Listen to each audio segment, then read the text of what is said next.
Ladies and gentlemen, your attention, please. During the next presentation, may I request your absolute silence?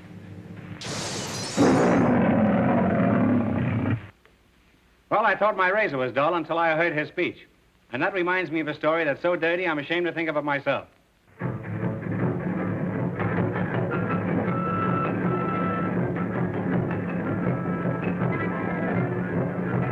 For I have a message of great importance for everyone in the audience.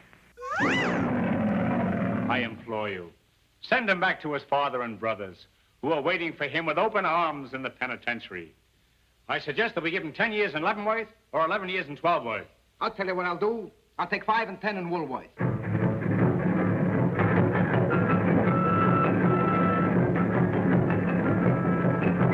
Now remember, please, absolute quiet.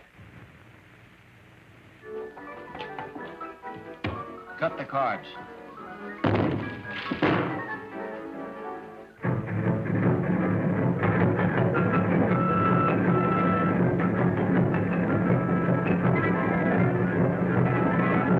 Absolute quiet.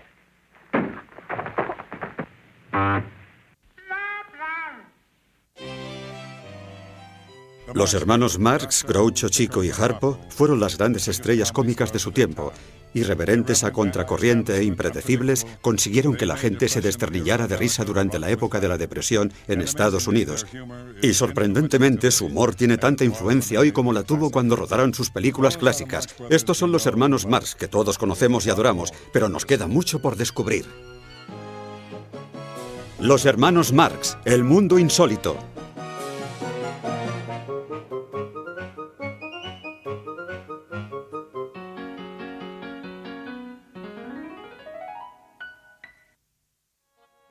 La historia comienza en la Alemania del siglo XIX, donde sus abuelos maternos dirigían una compañía de teatro ambulante. Louis Schomburg era un mal mago, Fanny era arpista. Cuando llegaron a los Estados Unidos, su hija Minnie tenía 15 años. 7 años más tarde, la brillante, ocurrente y ambiciosa Minnie se casaba con Sam Marx. Frenchy, como todos le llamaban, era, al decir de los que le conocían, un hombre agradable y buen cocinero, pero un pésimo sastre. Frenchy y Minnie criaron a 5 chicos, pero lo que muchos desconocen es que hubo un 6º hermano Marx. Chico nació después de que muriese el primer hijo. Se llamaba Manfred. Y dado que Chico nació después de eso, Minnie estaba muy unida a él y lo adoraba. Leonard nació en 1887. Ya de niño, Chico aprendió a hacer dinero en casas de apuestas, pistas de carreras y bares. 1/4 Scotch, 1/4 rye. Okay, lady, I sent him right over.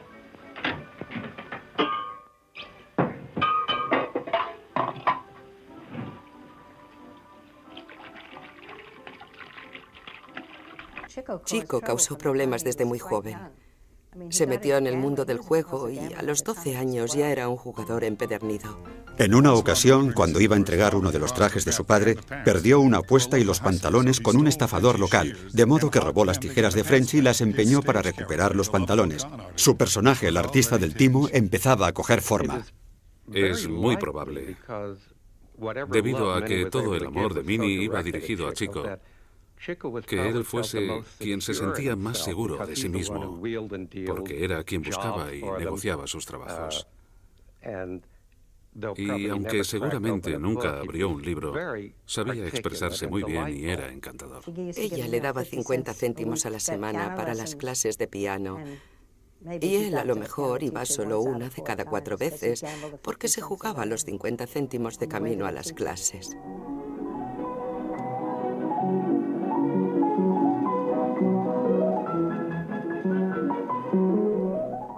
Nadie había tocado el piano así antes, y desde entonces nadie lo ha vuelto a tocar como él.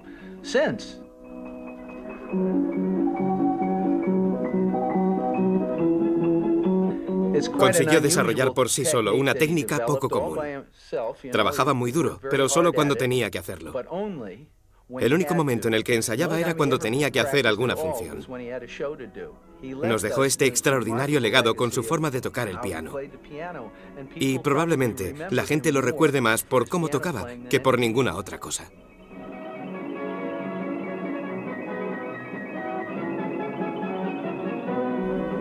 En 1888 nace Adolf. A la sombra de la sociabilidad de Chico, este muchacho, que más tarde cambiaría su nombre por el de Arthur y finalmente por el de Harpo, se convirtió en el hijo bueno. Todos los días, al volver de la escuela, veía por la ventana al hombre enrollando los puros. Y mientras enrollaba los puros ponía una cara terriblemente espantosa. No podía evitarlo, era una reacción. El hombre hacía...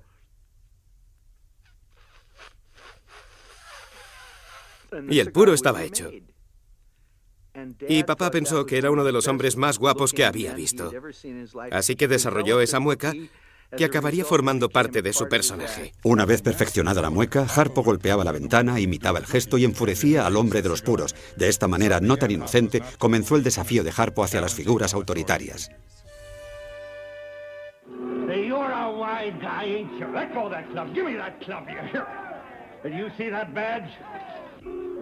Aprendió él solo a tocar el arpa.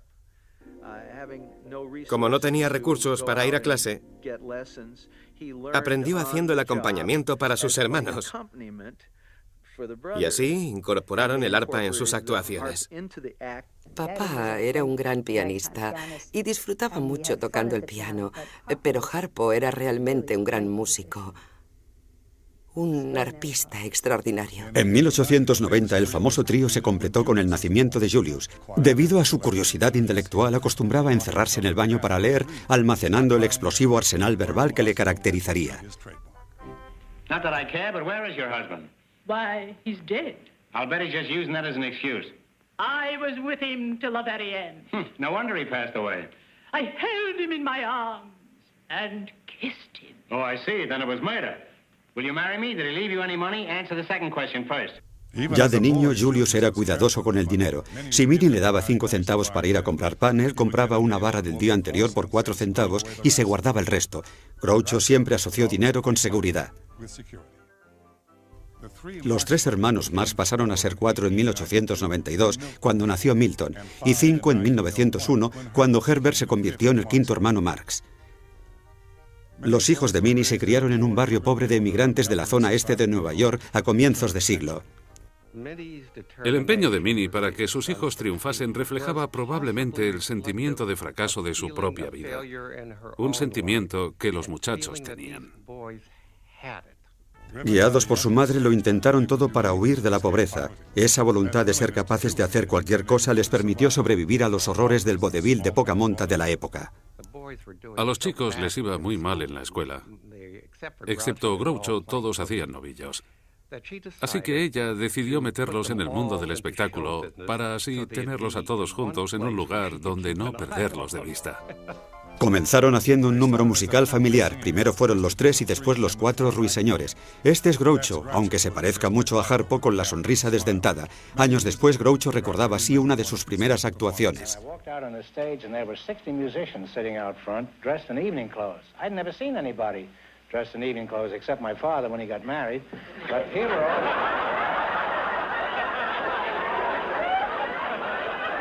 Here were these 60 men, and I was stiff with fright, but I bellowed this song out. I was young enough to have courage in those days. Anyhow, this is the way the chorus went. Of course, you must remember that I could sing then.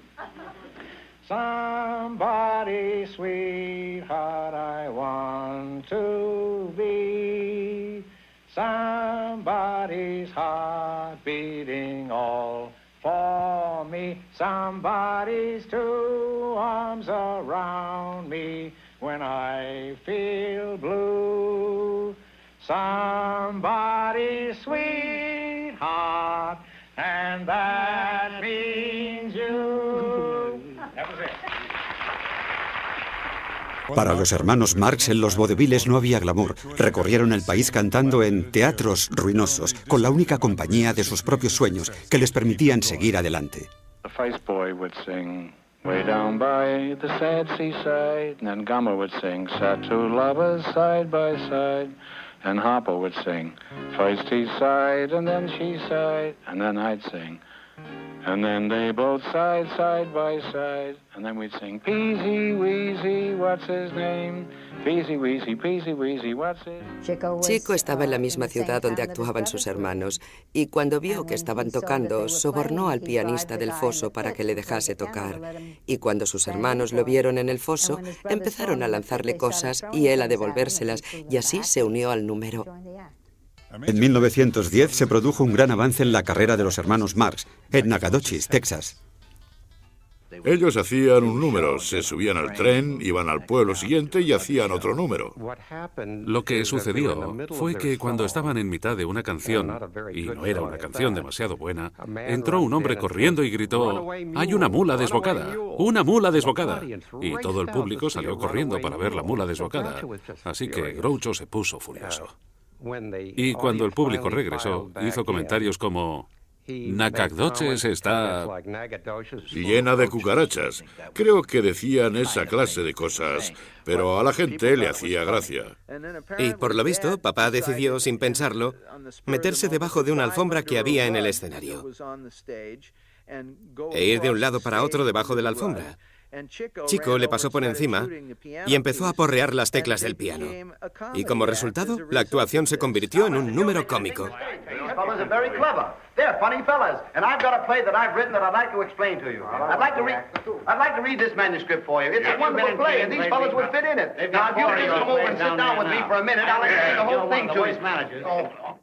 En Humor en la escuela, Groucho representaba a un severo profesor, papel que encarnaría 20 años después en Plumas de caballo. Now then, baboons, what is a corpuscle? That's easy. First as a captain, then as a lieutenant, then as a corporal. That's fine. Why don't you bore a hole in yourself and let the sap run out? Los hermanos ya tenían gran presencia en escena, pero un acto de desesperación de Minnie les acabó dando el empuje que necesitaba. En 1914 tuvo la valentía de comprar una página entera de publicidad en la revista Variety. En ella garantizaba que los hermanos Marx aumentarían las ventas de taquilla o, si no, trabajarían gratis. El anuncio funcionó y consiguieron contratos en firme en los grandes circuitos del vodevil. Ella adoptó el nombre de Minnie Palmer y se convirtió en agente. Cuando papá se unió al espectáculo, una de las cosas que descubrió fue que para vender algunos espectáculos, ella vendía a los hermanos Marx más baratos. Así que con mucha delicadeza, porque adoraba a Minnie, consiguió tomar las riendas y convertirse en representante, y siguió siéndolo hasta el final. Sincerely proud to greet you and thank you very much for coming here. Chico, I've been a fan of yours, may I say this, since I was about this high when I saw you in duck soup. Are you really brothers? Well, as far as I know. You know, a lot of people ask me, are we really brothers, and can Harpo talk, and how'd you get your names? You going to make any more pictures? You know, Harpo can really talk. If you don't think he can talk, just play golf with him and let him miss a putt that big. You'll hear him talk.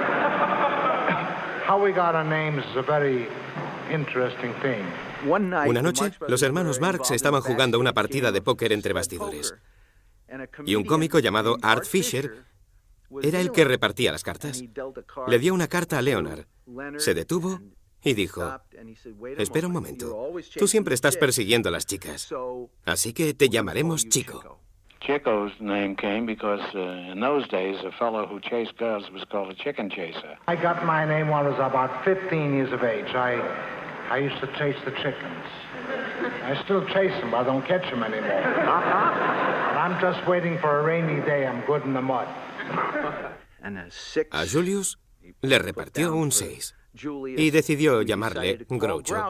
We used to wear a little bag that goes around the neck, was called a grouch bag. In this bag we would keep our pennies, our marbles, piece of candy. Llevaba una pequeña bolsita llamada Grouch Bag, colgada del cuello, con algo de dinero, y nunca se la quitaba, ni para dormir. Y quizás esa fue una de las razones por las que le surgió el nombre Groucho.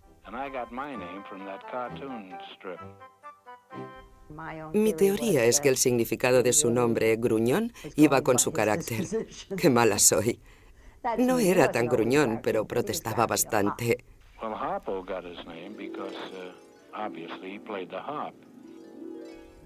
Cuando estaban en la granja, Cepo, que tendría unos 14 años, estaba sentado en una valla y papá venía caminando por la carretera y Al ver a papá le dijo, «Hola, Zeke», y papá le contestó, «Hola, Zep», y le quedó.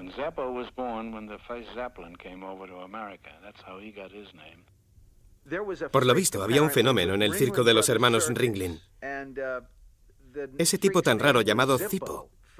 Por alguna extraña razón, sus hermanos decidieron llamarle Zippo y él lo odiaba.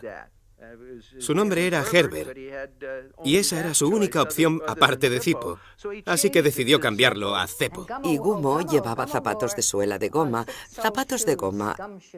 y lo llamaron Gummo por los zapatos, porque nunca le oían llegar. Pasaron otros 10 años hasta que sus apodos fueron reconocidos por el público, y así, llamándose los hermanos Marx, finalmente consiguieron llegar a la cumbre. En 1915 actuaron en el teatro más importante de los Estados Unidos, el Palace.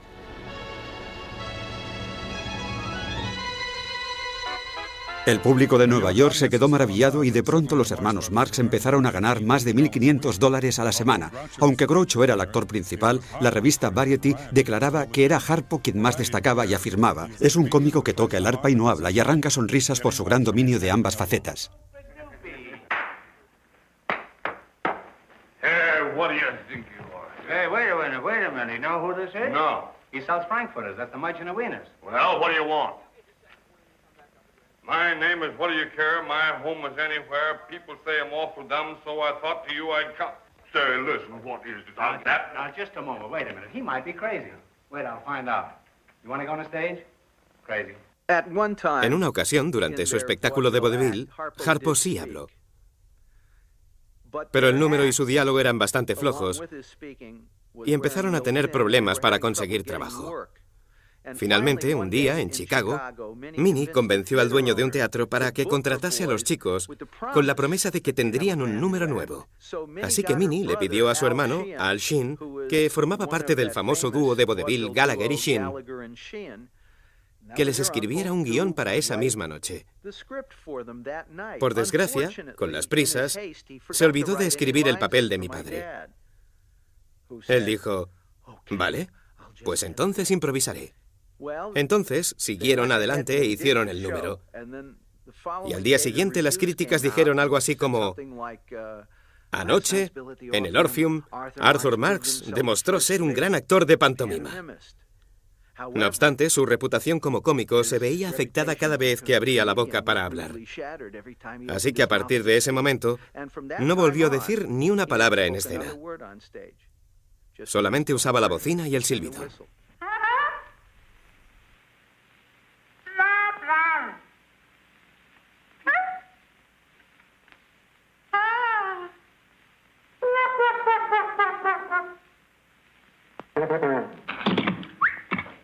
You know, I'd be lost without a telephone. I'm glad you see me. Step right in. Are you Mr. Lee? Chico was always the Navy one. He says, look, we're better than half the shows that are on Broadway. And Hopper and I were always scared. We didn't think that we could make it. Era siempre muy optimista. Supongo que era el jugador que llevaba dentro. Y Groucho era siempre el pesimista, así que cuando a Chico se le ocurrió la idea de trabajar en Broadway, Groucho se quedó aterrado. Dijo, ¿por qué van a venir a vernos a Broadway por $3.30 cuando nos pueden ver en el vodevil por 55 centavos? Y Chico respondió, porque somos demasiado buenos para el vodevil. Nuestro sitio es Broadway. A un dibujante amigo de Chico se le ocurrió una idea para una nueva producción en la que podían utilizar unos decorados almacenados cerca de un teatro en Filadelfia. Él y Chico combinaron los números ya existentes de los hermanos Marx con un nuevo material, convirtiéndolo en una revista en lugar de un musical tradicional. Y tanto que lo es. Se estrenó en Filadelfia en junio de 1923 y fue un éxito inmediato. La única prueba de su debut en Broadway es una película promocional de 1931 en la que los hermanos recreaban la primera escena demostrando la interacción verbal que tanto éxito tuvo entre el público neoyorquino. I want to speak to Mr. Lee. I'm a dramatic actor. So I see. I'm Mr. Lee. Well, lend an ear to me. Can you play a role? Can I play a role? Do you know who you're looking at? No. Caesar's ghost. I play any kind of a role. You will? Now eat it up like that. I played a part in Ben-Hur once. What part did you play, sir? A girl. She played the part of Ben. And you? I played her. When you go out, take a slam at the door. You're kidding me, aren't you not? Kidding, you say. I've been here all day. Now show me what you've got. I wanted to play a dramatic part, the kind that touches a woman's heart, to make her cry, for me to die. Did you ever get hit with a coconut pie? There's my argument. Restrict immigration. I think I'll recite. Let her go, all right. Well, our first Broadway play was called I'll Say She Is. That was a current expression at that time. You know, you'd say a girl would walk down the street and you'd say, boy, she's good looking. And the fellow would say, I'll say she is. Well, what do you think? Get me a brick. Here's a brick. I always carry one for this imitation. Hey, I ought to lay this on your head. You can't do that. You don't belong to the Bricklayers Union. Los hermanos Marx eran aclamados en Broadway, se hablaba de ellos en los periódicos, les invitaban a fiestas, salían por la radio y les ofrecían ser miembros de clubs privados. Un día, según cuentan, Harpo había ido a visitar a uno de sus nuevos amigos al plató de una película muda y sucedió algo extraño. Acabó participando en la película. Estas secuencias, sacadas a la luz recientemente y que durante mucho tiempo se creyeron perdidas por los más ardientes admiradores de los hermanos Marx, demuestran el encanto de la presencia de Harpo en la pantalla. Aunque interpretaba un papel secundario, Harpo inyectó a la película ese espíritu anárquico que más tarde caracterizaría su personaje en la pantalla.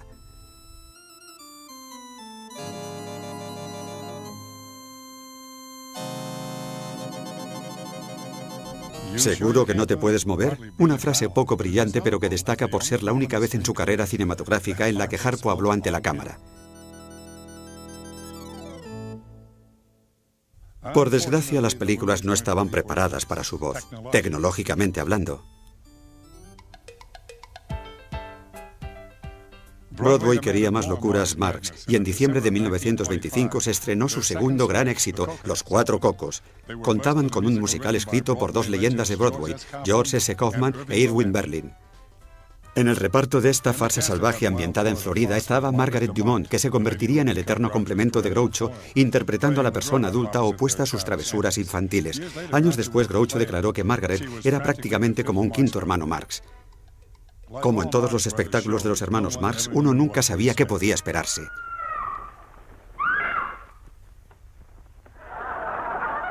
Por ejemplo, una noche Harpo le pidió a una de las chicas del coro que corriese por el teatro en mitad de una escena de amor de Groucho con Dumont. El público estalló en carcajadas y la escena se mantuvo así. Después de Broadway se fueron de gira con Los Cuatro Cocos, una gira que duraría hasta 1928. Pero para cuando regresaron para representar El conflicto de los Marx, su tercer éxito, se encontraron con el mundo del espectáculo revolucionado. Dado que las películas habladas causaban furor, la Paramount, como todos los estudios, estaba desesperada por contratar actores que supiesen moverse y hablar al mismo tiempo, y no dejaron escapar a los hermanos Marx. Para mí, lo más sorprendente es que hiciesen su primera película 5 años después de su éxito en Broadway. Ya llevaban actuando en escenarios 25 años antes de hacer Los Cuatro Cocos. Y para aquel entonces, ya estaban todos en los 40. En la primavera de 1929, los hermanos Marx rodaban durante el día la versión hablada de Los Cuatro Cocos y por la noche representaban en una producción teatral El conflicto de los Marx. Su carrera no podía ir mejor. El éxito de los hermanos Marx se debió en buena medida a su química tanto dentro como fuera de la pantalla. Los hermanos tenían peleas normales de hermanos, como todos los hermanos, sobre diferentes cosas, pero siempre volvían, porque su vínculo era tan fuerte que tenían un maravilloso sentido del perdón. No pasaba un día sin que papá llamase a Groucho. Nunca decía nada. Llamaba y decía, hola Groucho, ¿alguna novedad? Groucho obviamente decía nada y papá decía, muy bien, adiós. Y hacían eso todos los días. Plumas de caballo, la cuarta película de los hermanos Marx, se convirtió en su cuarto éxito consecutivo. También les puso en la portada de la revista Time. Se podría decir que se adaptaron al éxito de Hollywood como el ganso a la sopa.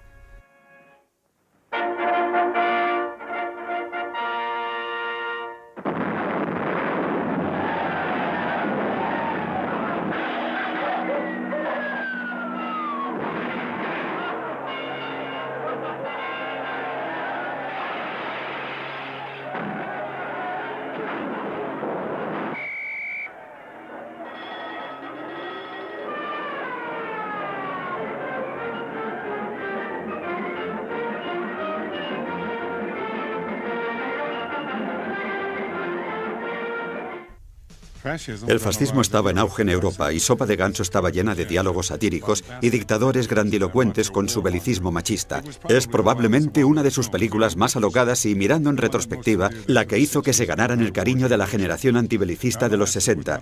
Pero no fue el éxito que la Paramount esperaba.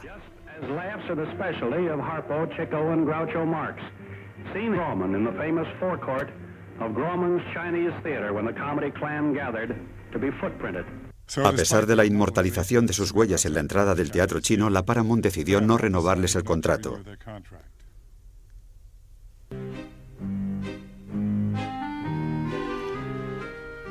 Lo que muchos no saben es que en 1934 Harpo se convirtió en el primer artista norteamericano que actuaba en Rusia después de la Revolución. Combatió el terrible invierno y la estricta seguridad gubernamental para mostrar al circuito del caviar el verdadero significado del marxismo. En estas secuencias grabadas por un cámara ruso, Harpo toca directamente para un público que obviamente sabía apreciar su música.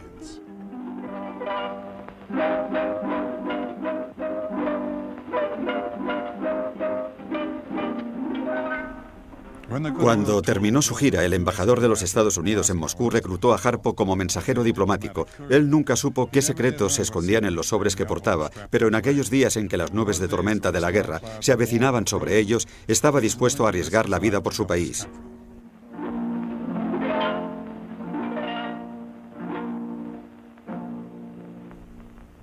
Aquellos mismos nubarrones se cernían sobre la carrera de los hermanos Marx hasta que la afición al juego de Chico tuvo su compensación.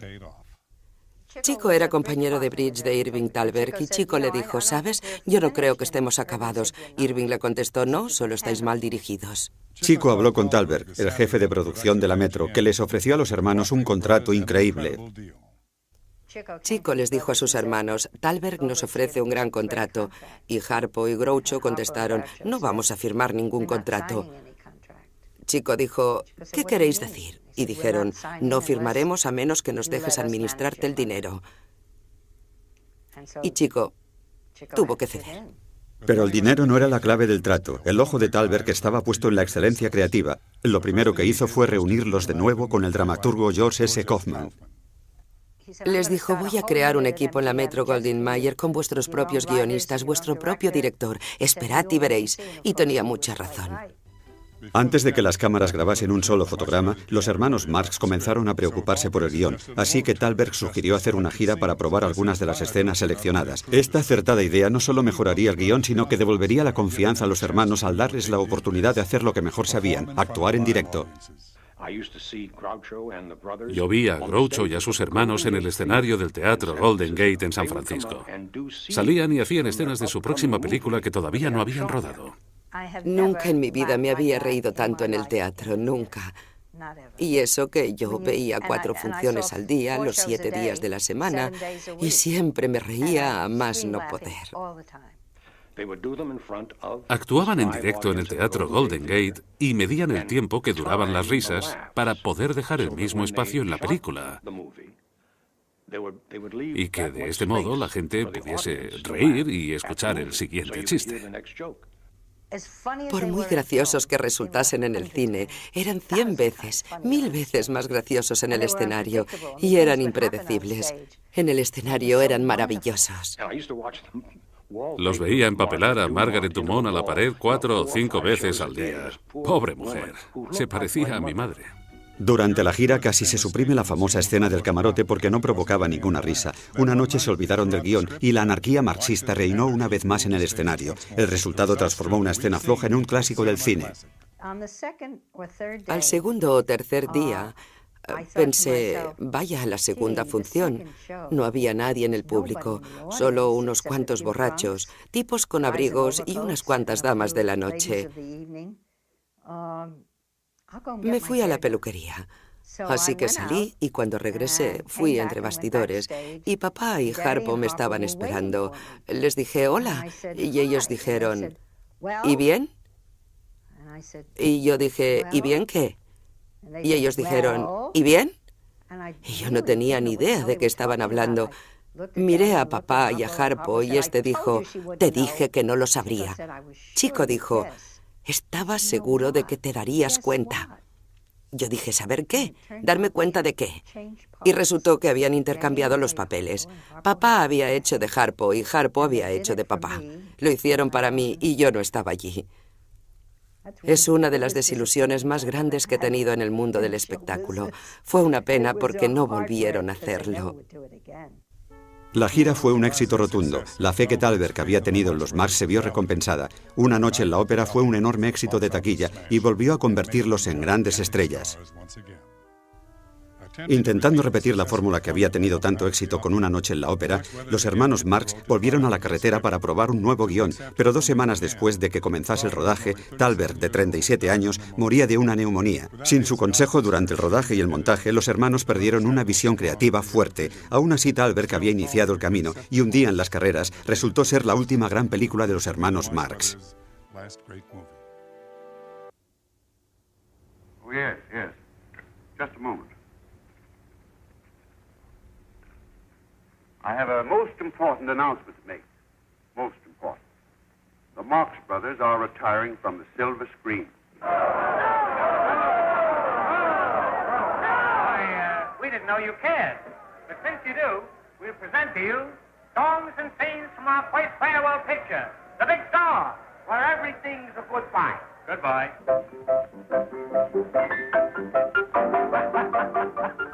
Groucho, Chico y Harpo rondaban ahora los 50 años. Sus 3 últimas películas habían sido mediocres y la Metro ya no les quería. En realidad ningún otro estudio estaba interesado en ellos. Los hermanos, excepto Chico, no tenían necesidad económica de trabajar, así que decidieron retirarse. That's the fine. Let there be wine. And women. And the song. And women. And caviar. And women.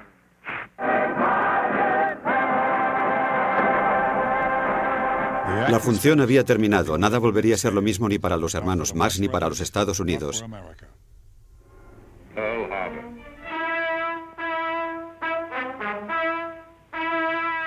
The brunt of the cowardly blow struck at Pearl Harbor was borne by the Army and Navy. Harpo contribuyó al esfuerzo bélico recorriendo el país vendiendo bonos de guerra junto a estrellas como Lucille Ball y Fred Astaire. I think I enjoyed Groucho the most when we did the Victory Caravan back in 1942 when we were selling bonds across the country in about 25, 26 cities. And it was amazing. The train stopped in Washington, which was our first stop, and they had a tremendous crowd cheering everybody that got off the train. And when Groucho got off, nobody recognized him because he didn't have his mustache or cigar. So he just climbed down the other end of the car, put on his mustache, put the cigar in his mouth, got down on the crotch, got off, and got a tremendous hand.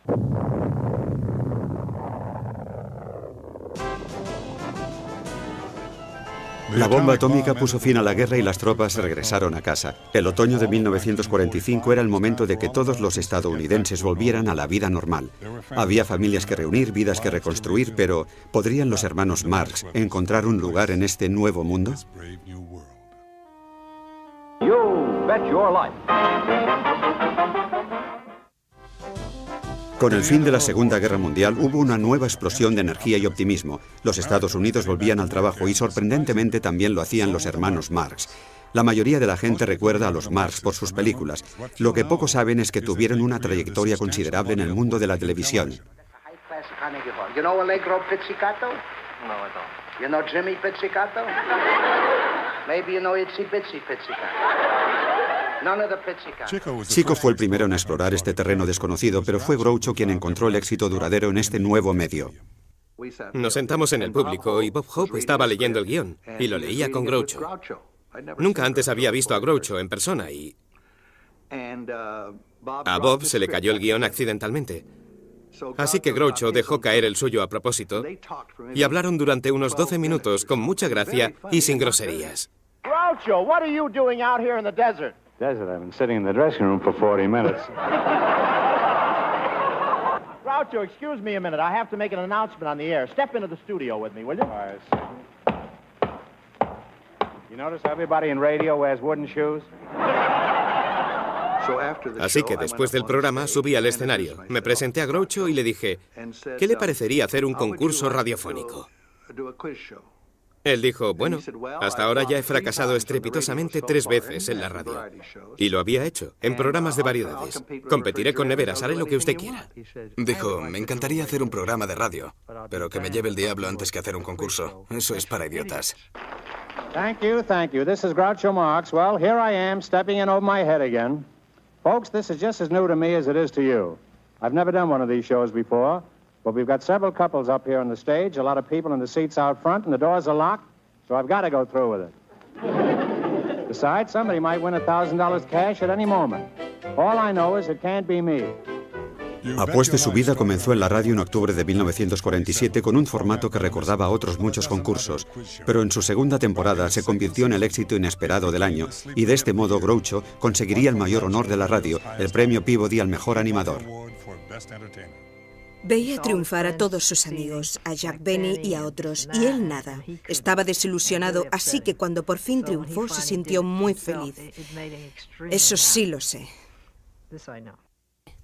El programa pasó de la ABC a la CBS cuando llegó la televisión, pero ¿podría Groucho hacer la transición a la televisión?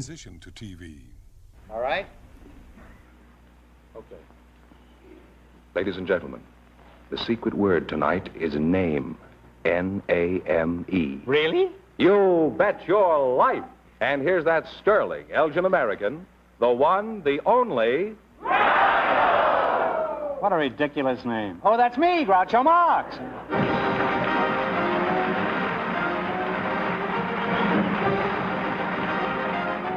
Están viendo las primeras grabaciones televisivas de Groucho Marx. Esta audición fue grabada en diciembre de 1949 y nunca llegó a emitirse. Sabíamos que al final tendríamos que hacer televisión y nos preguntábamos cómo hacerlo. ¿Televisaríamos simplemente el programa de radio? Decidieron traer una cámara a la CBS e hicimos el programa. Y había un muchacho que iba grabando en cinescopio para que nosotros pudiésemos ver la grabación. Suppose I kiss her and you didn't know anything about it. Oh, I'd know about it. Well, I guess I'm going to have to trap you. Howard, I'll bet you $1. I bet you $1 I can kiss your wife and you won't know a thing about it. Bet? Okay, it's a bet. Okay. Would you mind moving aside there? Just a moment.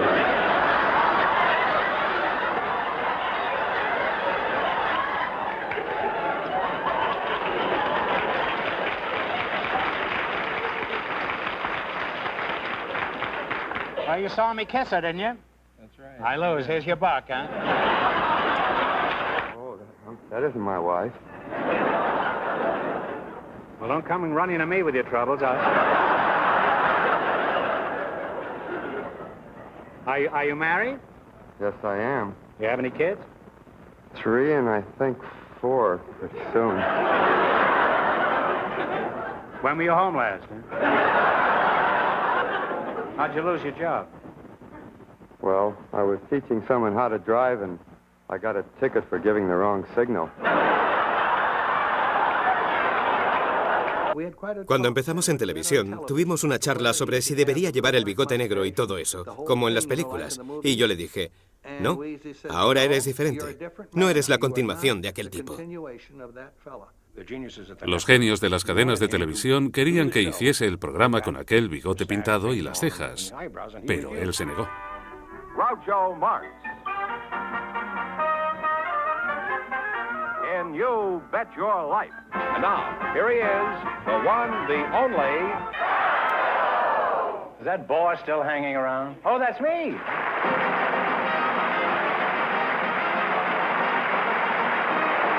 Then even say the secret word, the duck will come down and pay him $100. The word tonight is pep-pat. That's the way you pronounce it in French. Pep-pat. Art Bond, que luego se convertiría en el director del programa de Groucho y que había sido mi jefe en San Francisco, dijo, no sabía que estuvieses en la ciudad, George. Estoy haciendo una audición y me gustaría que vinieses.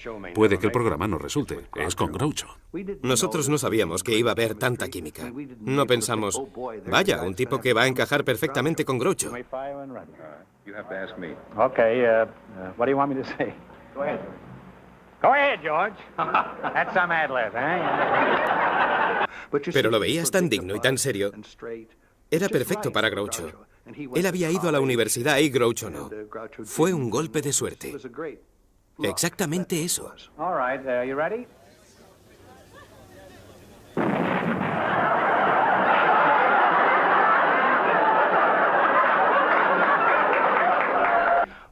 Nosotros hacíamos un número y yo no me daba cuenta de que estaba improvisando, pero muerto de miedo.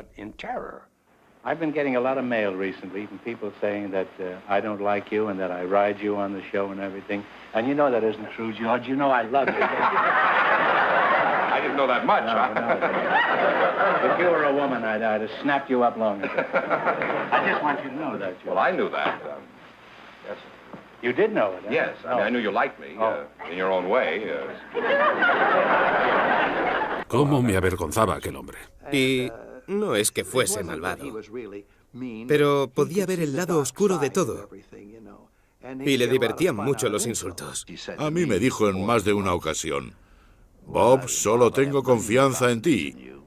Y muy poca. Creo que una de las razones por las que era tan malvado era que llevaba los zapatos apretados y tenía insomnio. Y también problemas estomacales continuamente. No podía dormir por las noches, lo pasaba fatal. Y eso le hacía tener mal genio. Su amigo Goodman Ace hizo, a mi parecer, el mejor comentario. Dijo que en el programa había mucha acción y que de la boca de Groucho solo salían palabras ingeniosas. Who was the barbarian conqueror known as the Scourge of God? Scourge of God. S-C-O-U-R-G-E. Scourge. Scourge. Scourge. Scrooge of God. What's the difference? They don't know it anyhow. They don't know it and I can't pronounce it. It's a real classy quiz show we have. Buscábamos los concursantes de forma exhaustiva. Los encontrábamos a través de noticias de periódicos, a través de las cartas que nos enviaban. Era un programa muy popular y todos querían participar. No creo que la gente se sintiese intimidada por Groucho. Estaban orgullosos de estar allí. Los que me daban pena eran los concursantes que se creían más graciosos que Groucho, los que querían hacer chistes con Groucho. Uno lo veía venir, ¿sabes? Él los dejaba seguir y después ¡pam! La verdad es que había un toque de grosería en lo que decía, pero él se hacía pasar por tonto. What makes you think just because a man is 5 inches taller than 6 feet that this makes him a man? Well, you know, it doesn't go by size. A man's size has nothing to do with his ability in any way. I'm trying to keep this on a euphemistic plane. Well, name one specifically. Well, automobiles couldn't run without felt. Aeroplanes couldn't run. The girls in California have that new look by this... You mean the girls couldn't run without felt? Well, a lot of them have felt and then run, huh? La pregunta es, ¿Groucho improvisaba lo que decía? La respuesta es sí. No sé por qué, pero la gente quería demostrar que nuestro programa seguía un guión. Cuando trabajas con aficionados, sabes que no se les da un guión la noche del programa porque no lo van a recordar. Lo que quieres que recuerden es que cuando él pregunte cómo conoció a su marido, les cuenten la misma historia que me contaron a mí. Entonces, naturalmente, Groucho sabrá cómo va a ser esa historia y se hará alguna idea de lo que va a decir. Pero eso no es un guión. Los críticos estaban entusiasmados. El Radio TV Daily dijo, no hay ningún cómico en esta profesión a la altura de la agilidad verbal del hermano Groucho. Ahí radica la esencia de este nuevo plató visual. Hoy en día, después de ver estas fotografías recientemente descubiertas de escenas entre bastidores, sabemos que Groucho tenía una pequeña ayuda. El programa se grababa y a veces Groucho se iba por las ramas y sabíamos que había partes que nunca se utilizarían en el programa y estábamos malgastando ese negativo de 35 milímetros. Así que buscaron la manera de hacerle llegar mensajes al plató. Y lo que pusimos, recuerdo haberlo visto en las boleras, era básicamente un proyector elevado de los que hoy puedes encontrar en cualquier aula. Así que no tenía nada de misterioso. Era un cristal blanco con una luz detrás para ver la silueta y las palabras. En él escribías el texto al revés y ponías «Salta a la página 7» o... Pregúntale dónde conoció a su marido. Así que lo escribías, Groucho lo leía y le preguntaba dónde había conocido a su marido. Eso le daba agilidad al programa. Well, in what way is your husband romantic? Assuming that he is, which I question. Oh, man, have you ever been made love to by a Frenchman?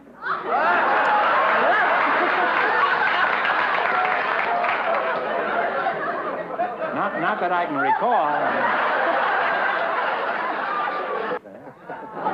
Oh, take him out and pass him around.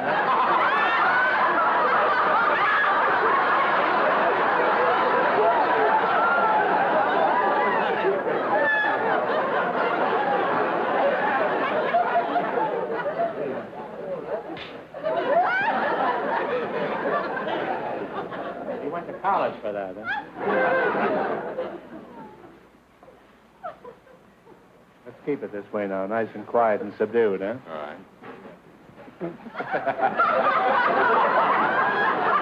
UCLA, 53. Se tardaban 45 minutos en rodar cada episodio de Apueste su vida y después se escogían los 24 mejores minutos para ser emitidos. La mayor parte del material quedaba en la sala de montaje, pero de vez en cuando se salvaba algún momento especial de las tomas falsas. You're 30 years old, John? I'm thirsty. You're what? You're what? I'm thirsty. You're thirsty? Well, I... Thank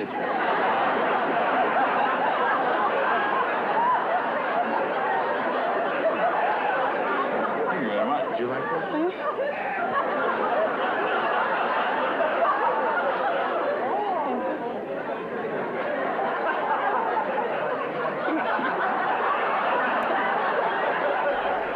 Nosotros le ayudábamos mucho. Sabíamos mucho acerca de los concursantes cuando salían a plató y le preparábamos mucho material. Pero él tenía total libertad para utilizarlo como quisiera y por lo tanto podía arriesgarse. What have you learned after being 25 years in politics? Well, the old-fashioned way is still the best.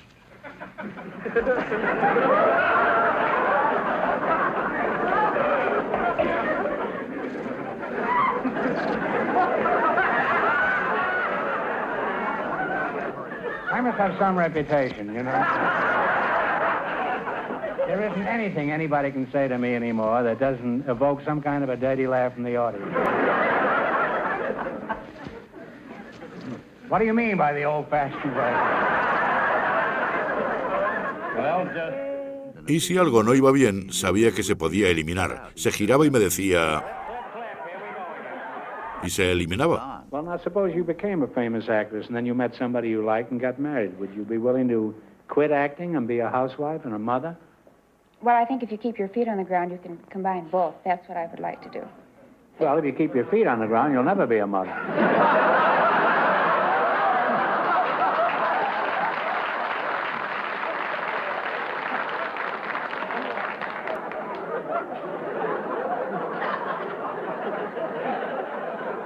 That's what they call a waste of film. Primarily, the big objective, Groucho, will be to migrate the people by space vehicle to other planets that have more desirable temperatures. You're going to have to put your shoes on again, you know. It is getting deep, ain't it? Yeah. Pardon me just a minute. I hate to interrupt this, but have you read this book? No, sir. Well, hold it. I'll be right back.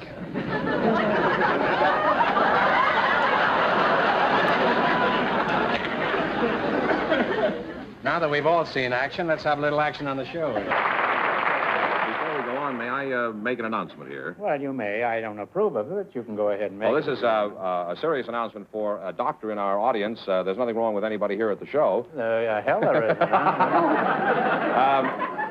Dr. Hoyt, one of the Dr. pages... Hoyt, that's a fine name for a doctor. Dr. Hoyt. Has a call for you, sir. Doctor, why don't you pay your bills and they won't be badgering you in the middle of a performance? Oh, you're terrible. Yes, that's true. I'm not only terrible, but revolting. Welcome, welcome to the DeSoto Plymouth Dealers.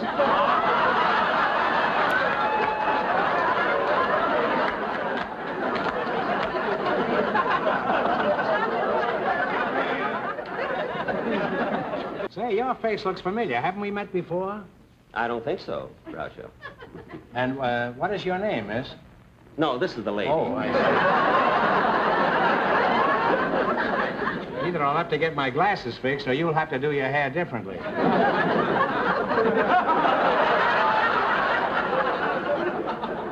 What is your name, sir? Forsythe. Ronald Forsythe. Ronald, huh?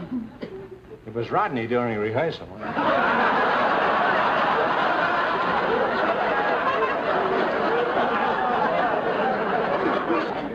Well, okay, now I think we better get started and play You Bet Your Life. Where's the duck? The duck? Groucho, según Rufus T. Firefly, no era ningún sentimental, pero esta grabación de su aparición en el programa de Jack Benny estaba entre sus más preciadas posesiones. No se había vuelto a ver desde su emisión original en 1955. The secret word, which is something found around the house. The duck will come down and pay you $100. Something around the house? Yes. Now, where do you live, Rod? Well, right now, I'm living in Glendale. Glendale, eh? Yes, I have a little home there with 6 rooms and windows and window shades and Venetian blinds and tables and chairs and spoons and saucers and dishes and rugs and knives and forks. Hold it.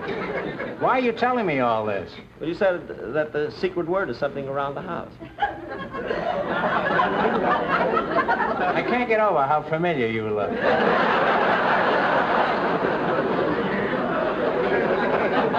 Is the violin you play a Stradivarius? Oh, no. You see, you have to be rich to be able to have a Stradivarius. See, I'm poor. All I have around my house are towels and rugs and ashtrays. Look, enough of that already. Now, Rodney, you say you don't have a Stradivarius? No, sir. You know, I heard that a lot of imitation Strads have been made and sold. I know, but they could never fool me because, you see, I could tell a phony.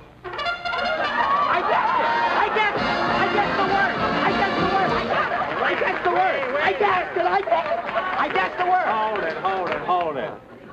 There's been a mistake. The duck thought you said the secret word, but you didn't. What? Secret word is telephone, and you said telephony. Yeah, but I got an impediment in my speech. I always say that. I say telephony. I say yes, phonies. When I shave, I use cologne. I say it all the time. You use cologne when you shave? Yeah. Well, in the sentence you used, you said you wouldn't be fooled because you could telephone. Well, you didn't let me finish the sentence. I said I was going to telephone a friend of mine who's a violin expert. That's what I was going to say. Honest. What's his name, this friend? You've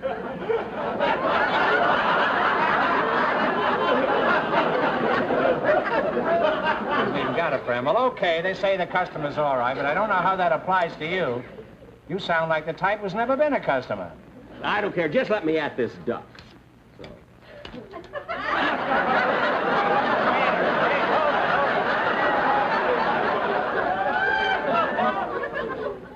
There must be more where that came from. Well, there was, but he just flew in from Las Vegas.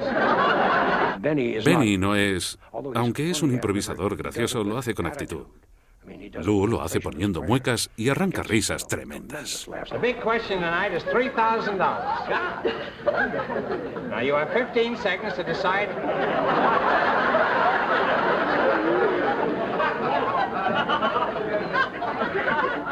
You have 15 seconds to decide on a single answer between you. Think carefully and please no help from the audience. Are you ready? Yeah. All right. There's a famous radio and television comedian who was born in Waukegan, Illinois. Jack Benny! I got it! Jack Benny! I know it, Jack Benny. Wait a minute. We know it's Jack Benny, Mr. Forsythe, but that's not the question. What? The question is this. Now listen. This is the question. For many years, this bum has been lying about his age. Now, for $3,000...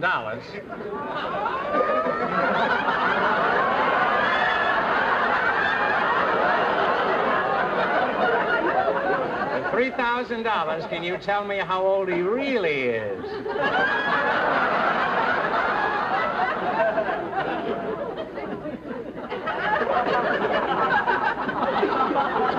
only got 5 seconds more. $3,000, what is Jack Benny's real age? 39. I'm sorry, but that's the wrong answer, which means the big question next week will be worth $3,500. Thanks and good luck to the DeSoto Plymouth Deal. Thank you. Goodbye.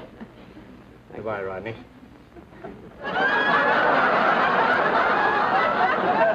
So anybody that can give away as much money as you do and still tell jokes deserves something.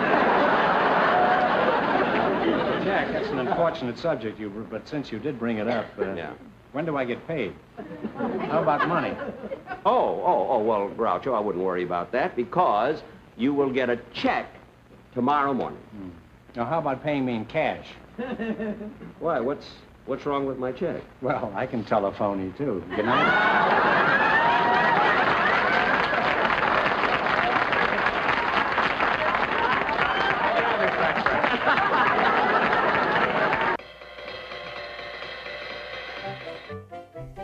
Apueste su vida finalizó su extraordinaria andadura en 1961. La verdadera palabra secreta era espontaneidad. Era lo que hacía que este programa fuera único. Nunca se sabía por dónde podía tirar Groucho. Por eso el programa contaba con una gran difusión y ha influenciado a varias generaciones de cómicos.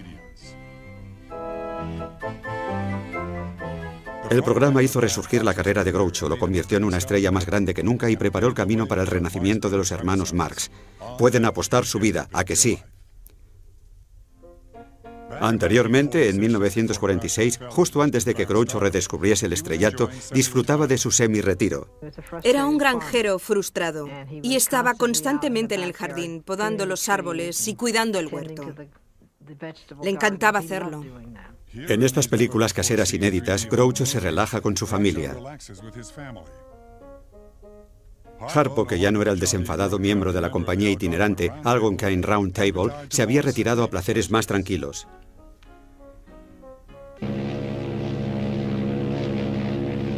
Mientras Groucho revolucionaba el mundo de los concursos, Chico llevó su espectáculo al otro lado del océano. Chico, what do you think of England? Oh, I like England very much. I hope England's going to like me. Tell me something. Do you talk like that all the time? No, I talk like this in the pictures. You see, I used to be, in the war, I used to be always Italian, but I saw what they did to Mussolini, so now I'm Greek. Excuse me. Harpo, mientras tanto, se dedicaba a intereses diversos, entre los que se incluía posar para el retratista favorito de Hollywood, John Decker. En estas grabaciones caseras le vemos haciendo el payaso con Decker delante de la versión de Harpo como el Chico de Azul. Mi padre a veces escuchaba la radio y en Palm Springs había un programa en el que la gente ofrecía animales y mascotas perdidas que habían sido encontradas. Y mi padre solía contestar al anuncio de la radio y traer al animal a casa. La casa siempre estaba llena de animales. Le encantaban los animales.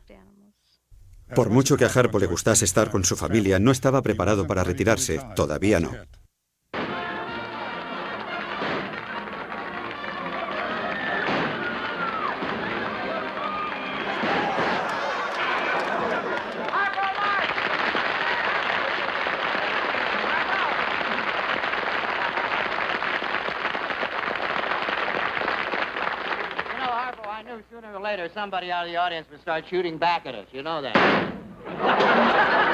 Creo que mi padre se ponía nervioso cada vez que salía al escenario. Oh, you want me to do a different type show, is that it? Huh? Well, maybe I better humor this kid. Let's walk on back into my office. Will you come back here, huh? Come on back. Here we are. Oh, you like that, huh? Aquella noche estaba muy nervioso, porque en aquella época la televisión se hacía en directo y solo tenías una oportunidad. No había montaje y él lo sabía. Así no se podía ensayar hasta conseguir que quedase perfecto. Y él lo sabía. A windshield wiper.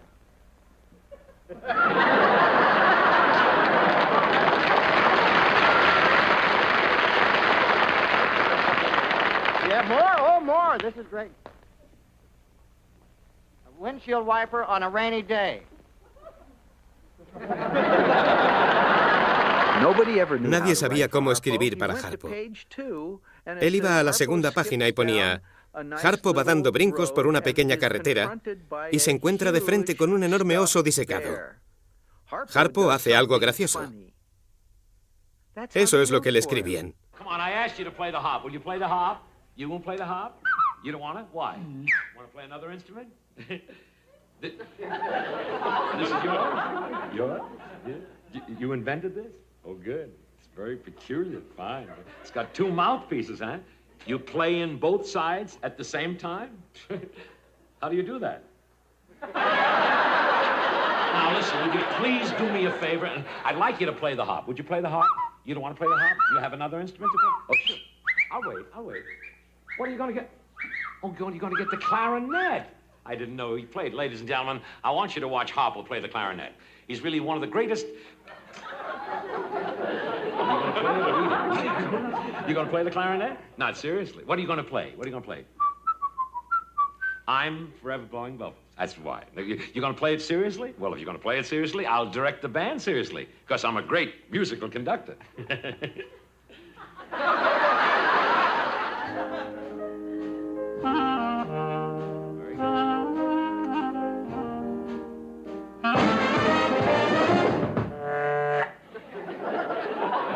What's the trouble? Now stop it. Are you going to play the number of the... Now stop it! Finish the number, will you, Harpo, please?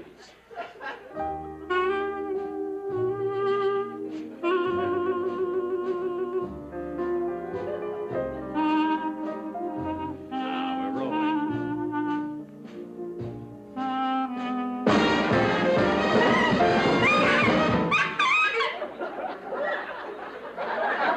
What's the trouble? What's the trouble? Don't you want me to play? Don't you want me to direct it? You want another director?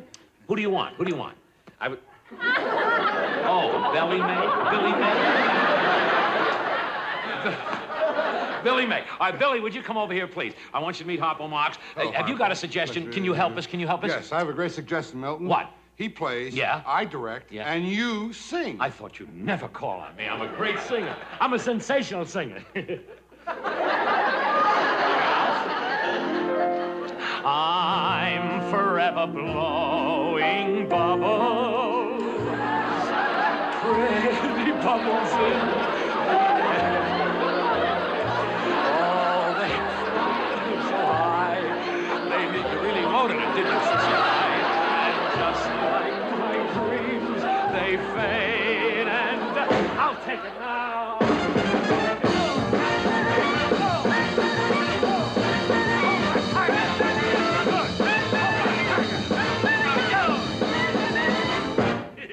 The tiger.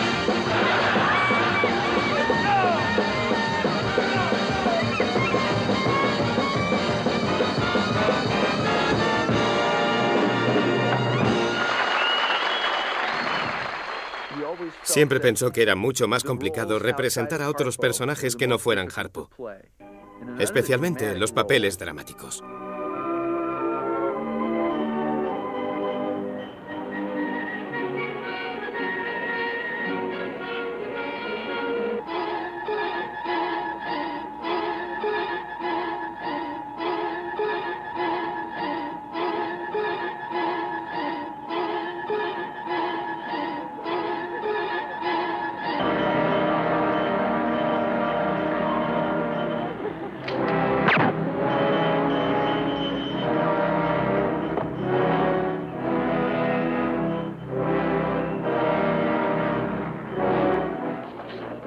You sure see some dandies, huh?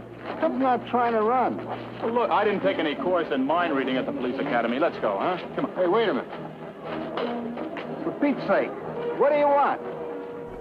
Excepto estas interpretaciones ocasionales, Harpo pasaba el tiempo en Palm Springs jugando al golf y ejerciendo de buen padre y esposo. So, to make it simplified, we moved down here.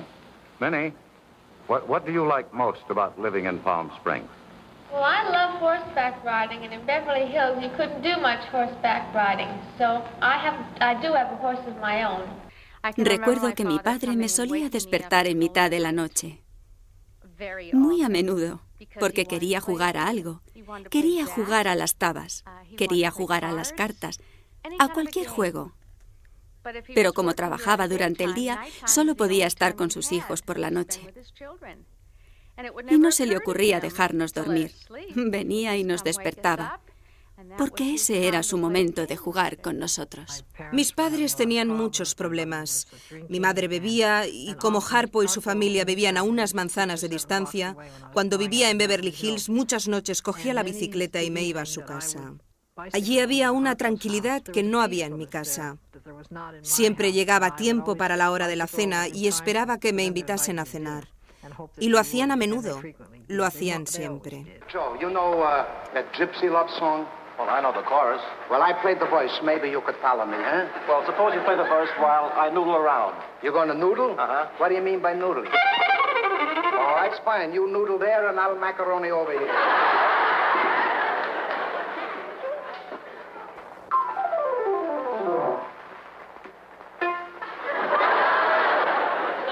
That's a good. Now we tried the chorus, but the chorus we played pianissimo. You know what pianissimo is, Joe? Oh, no. How long have you studied music? Oh, about 15 years. You know, 2 more years you could have been a plumber? This is my family album. And this is my brother Harpo. He's always chasing the girls. But no more. Now he's a telling the girls about creamy prom. Because prom home permanent is awaiting cream. Leaves your hair soft. You get a creamy prom. Right, Harpo? Era una combinación de Fuego Fatuo y de Peter Pan y para una niña pequeña era mágico.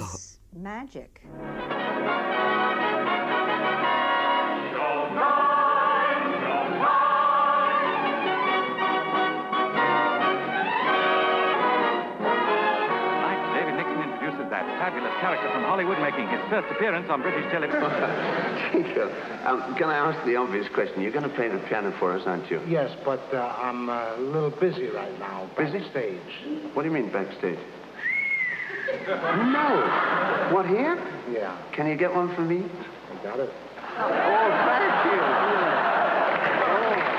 Cuando mi tío chico se sentaba conmigo al piano, a veces me ayudaba con las piezas que se suponía que yo estaba tocando, porque mi madre siempre escuchaba desde la otra habitación. Pero siempre me divertía, porque tenía un estilo muy peculiar. Me divertía más viéndole tocar el piano que con lo que se suponía que yo debería estar haciendo.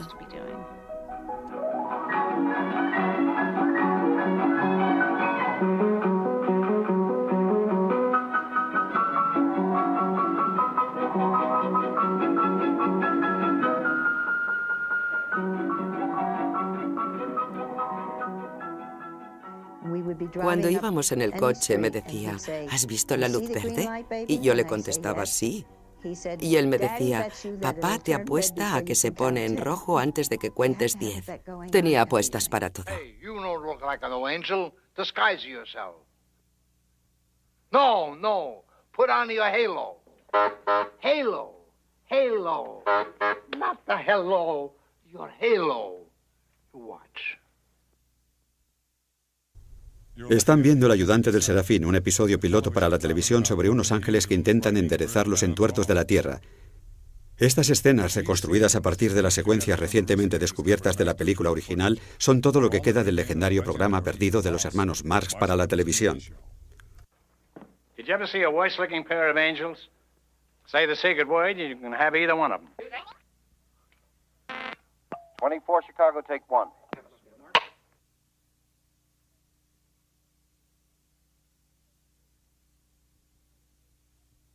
Baker, take 3. Hey, pipe it down. Here comes the chief. 1. Action. It's easy. Now, don't be scared. All you gotta do is sneak in aside of this sneaky fellow. Now, go ahead. Now, do your stuff.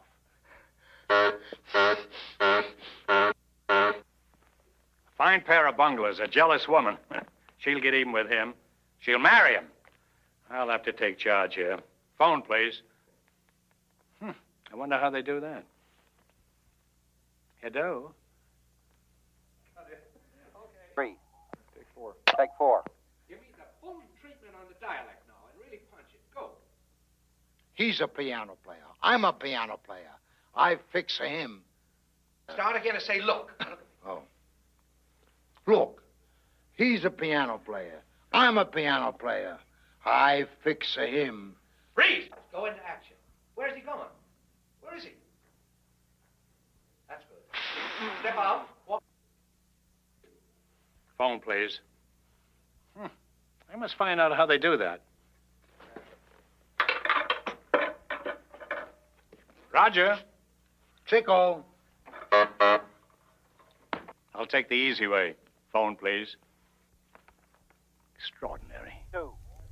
Era la primera vez que los tres hermanos trabajaban juntos en casi una década, pero no fue una buena experiencia. Durante el rodaje, Chico desesperaba a todo el mundo con su incapacidad para recordar los diálogos. Durante un parón en el rodaje se descubrió que padecía arteriosclerosis. Ninguna compañía de seguros asumiría el riesgo del riguroso horario de rodaje, así que la producción se suspendió y el ayudante del Serafín nunca llegó a terminarse.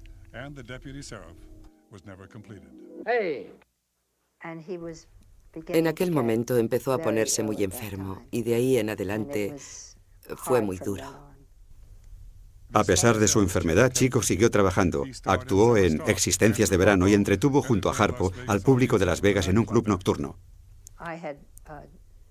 Yo acababa de separarme de mi marido y estaba mal económicamente. Hablé de ello con papá y él me dijo, caray, ojalá fuese Groucho para poder ayudarte. Y yo le dije, me alegro mucho de habérselo dicho. No te cambiaría por ninguno de mis tíos.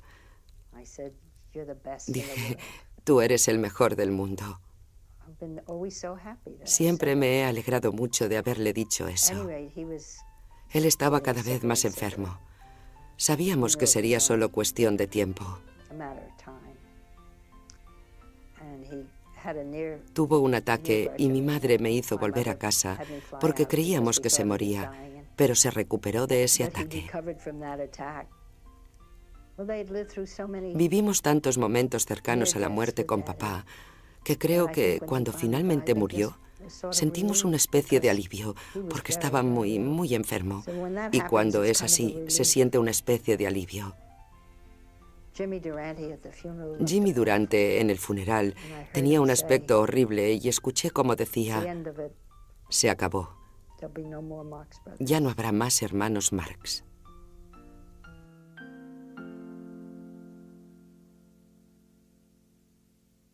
Well, now, Harpo speaks in this fascinating new autobiography. That is, in person, that's another question. Let's find out. Harpo, your book is chock full of great and very funny stories. Now, which one is your favorite?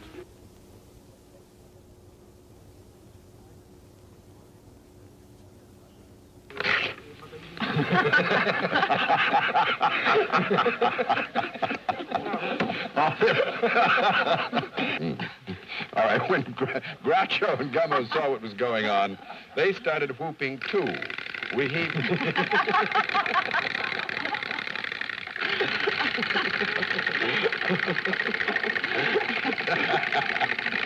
We heaved everything we could get our hands on into the office pit. And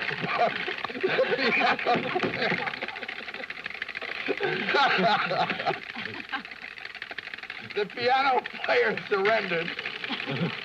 I think it was to Stonewall Jackson. I don't remember much about the rest of the performance. It can't be that cold in here. Adoraba la música y tocó el arpa todos los días de su vida. Probablemente, el momento más importante de su vida en escena era cuando se sentaba a tocar un solo de arpa. Entonces veías como Harpo se transformaba en el serio Arthur Marx. Y de repente, el arpa y él se fundían en uno. A finales de los años 30, Salvador Dalí, el gran pintor surrealista, dijo que los hermanos Marx eran el gran espectáculo surrealista. Le regaló a mi padre un arpa que tenía las cuerdas de alambre de púas. Estaba envuelta en celofán y tenía cucharas, cuchillos y tenedores pegados por todo el marco. Durante uno de los semirretiros de mi padre, Gummo vino a ofrecerle un trabajo. Se trataba de hacer 4 anuncios de 1 minuto para la cerveza Labatt's. Harpo, what would you like most in all the world, right now? No, not that, not that. Imagine it's hot. The sun's beating down on you. Imagine you're in the middle of a burning desert, 100 miles from the nearest oasis. You haven't had a drink of water in 3 days. Now, what do you want most in all the world? Harpo, didn't anyone tell you this is a beer commercial? That's right, you've got it. Labatt's Pilsner Lager Beer.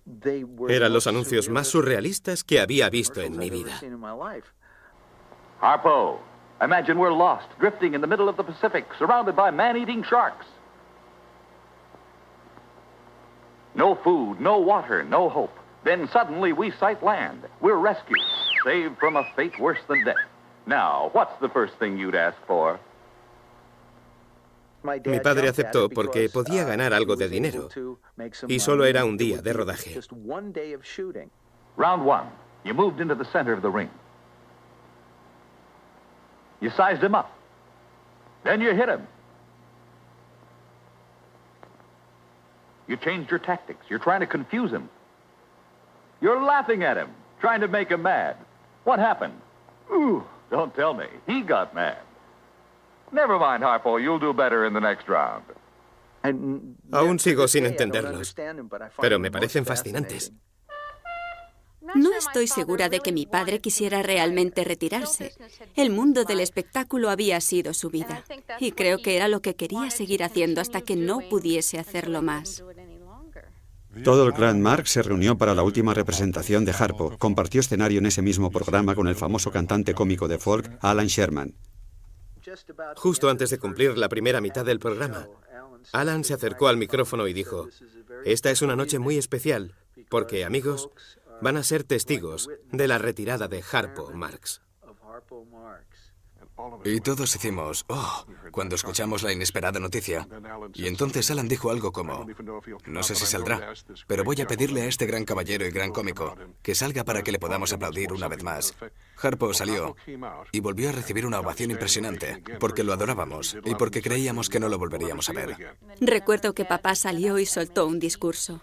Era la primera vez que hablaba en público. Fue una sensación muy extraña, porque ese hombre, que había arrancado carcajadas siendo mudo, ahora era el que hablaba, y todo el mundo estaba en silencio. Y las sonrisas fueron aumentando durante unos 6 o 7 minutos, porque cada vez que empezaba a hablar, no había quien le hiciese callar. Here is Harpo really at work.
And now, here is my special guest star, Rufus T. Firefly, J. Cleaver Loophole, Dr. Hugo Z. Heckenbush, Captain Jeffrey Spaulding, also known as Mr. Groucho Marx, ladies and gentlemen.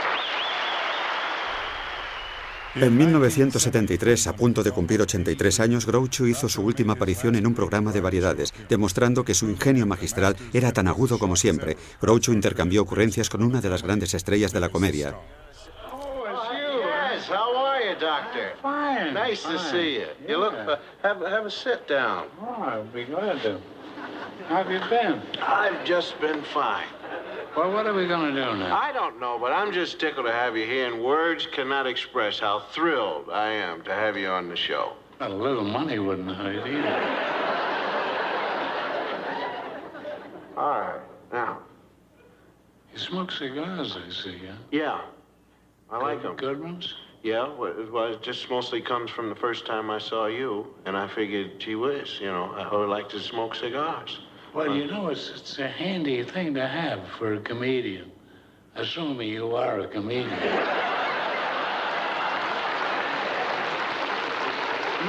There's one question I wanted to ask you. You've known all of the truly great names in comedy. Now, I mean, how would you classify me? You? Yeah. You'd come right after Nixon.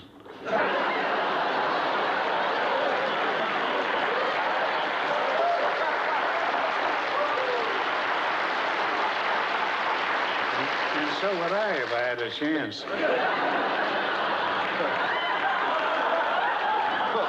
Todos los chistes en aquel plato funcionaron, porque él escuchaba la pregunta y enseguida su mente hacía clic. Okay, how would you rate W.C. Fields?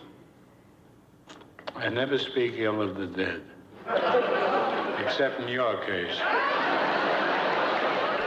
Cuando conocí a Groucho encontré exactamente lo que esperaba, un hombre cascarrabias, ordinario, mordaz, divertido y asombroso, que no se tomaba nada en serio. Do you believe in life after death? I have serious doubts about the life before death. The way we're going now. I believe in death during life, and so does everyone watching this show. Do you have any unfulfilled wish? Well, yes, I'd like to terminate this interview as soon as possible. Bueno, no se podía ser más gracioso. Por supuesto, eclipsó a Cosby. Se lo comió, porque en aquel momento todo el mundo tenía mucho respeto a Cosby, excepto Groucho, que no tenía ninguno. No respetaba a Bill. Lo que le molestó a Groucho fue que Bill fumase mejores puros que él. Así que, cuando se marchó, se llevó consigo media docena de puros de Bill. ¿Cómo no adorarlo?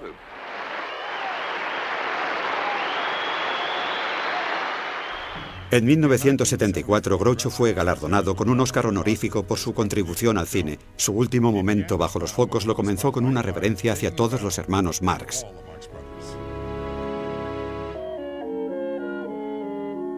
Hello, I must be going. I cannot stay, I came to say I must be going. I'm glad I came, but just the same, I must be going. I'll stay a week or two, I'll stay the summer through, but I am telling you, I must be alone.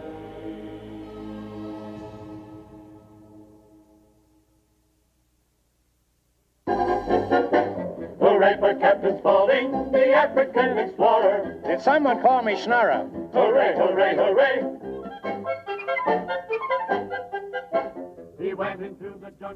Mucho se ha dicho y escrito sobre el estilo y fundamento de la comedia de los hermanos Marx. Los historiadores cinematográficos han presentado interminables análisis intelectuales explicando las razones de su éxito, pero quizás la razón más convincente, que explicaría cómo hicieron reír al público durante 4 generaciones, es que eran graciosos, así de simple. Como todos los grandes artistas, Groucho, Chico y Harpo eran genuinamente originales, y una vez que entraron en nuestra conciencia colectiva como los hermanos Marx, ya nunca la abandonaron.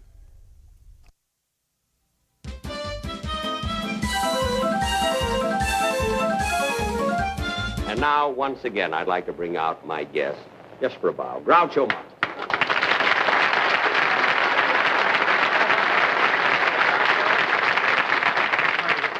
That I can still do that. Yeah. You won't be able to walk tomorrow, though. I know. Now listen, Groucho, you just put a gun in front of me, don't you?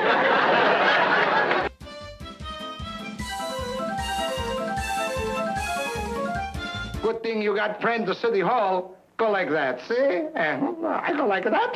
Come on.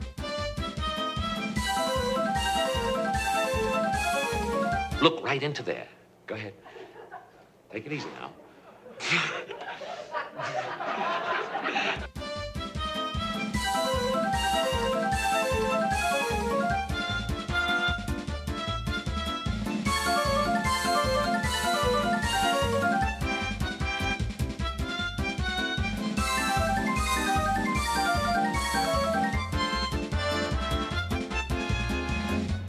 das nicht ein Schnitzelbank? Ist das nicht ein Kurzenlang? Kurzenlang Schnitzelbank. Ei, du schönes, oh, du schönes, oh, du schönes Schnitzelbank.